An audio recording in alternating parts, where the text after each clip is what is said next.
đến như ánh nắng trong anh, như bầu trời kia không còn mây đen cho một ngày mai thật an lành. Con tim rung động theo từng nhịp thở khi nhớ về em, là con tim anh biết nhớ biết thương, đã biết bồi hồi và sao xuyến. Trái tim nhỏ bé không còn cô độc, có chút nhớ chút thương, nhớ đôi môi hồng em cười trong gió, mang nỗi nhớ ngàn phương. Giọng nói ấm áp khẽ gọi tên anh quên làm sao nổi hình ảnh cô bé trong tâm trí anh. Bé ơi anh yêu em mất rồi, nhớ từng ánh mắt bờ môi, nhớ giọng nói nụ cười, nhớ từng giây phút được ở bên em, làm trái tim ấy bồi hồi.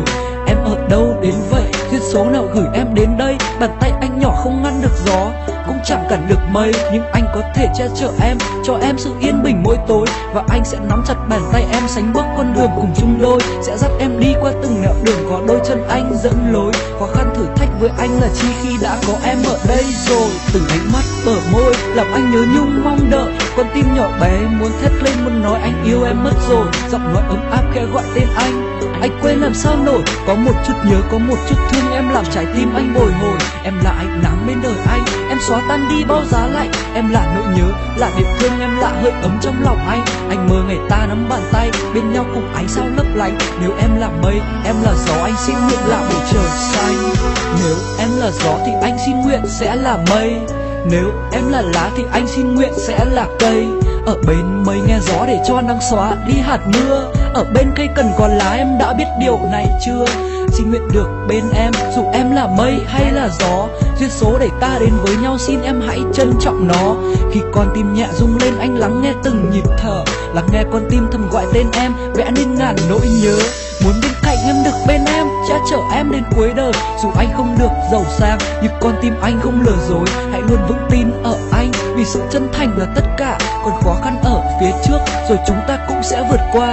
Mong cho nắng sẽ sưởi ấm, mong cho mưa sẽ ngừng rơi, mong cho anh được nắm đôi tay của em như anh mong đợi.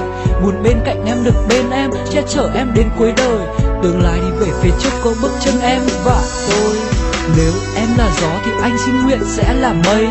Nếu em là lá thì anh xin nguyện sẽ là cây. Ở bên mây nghe gió để cho nắng xóa đi hạt mưa, ở bên cây cần có lá, em đã biết điều này chưa? Em là nắng bên đời anh, em xóa tan đi bao giá lạnh. Em là nỗi nhớ, là niềm thương, em là hơi ấm trong lòng anh. Anh mơ ngày ta nắm bàn tay, bên nhau cùng ánh sao lấp lánh. Nếu em là mây, em là gió, anh xin nguyện là bầu trời xanh.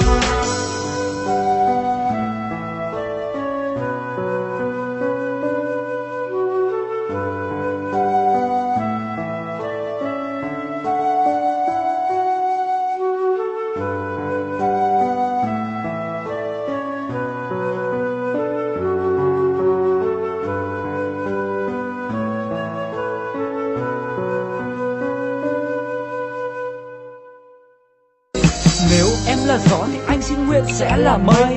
Nếu em là lá thì anh xin nguyện sẽ là cây.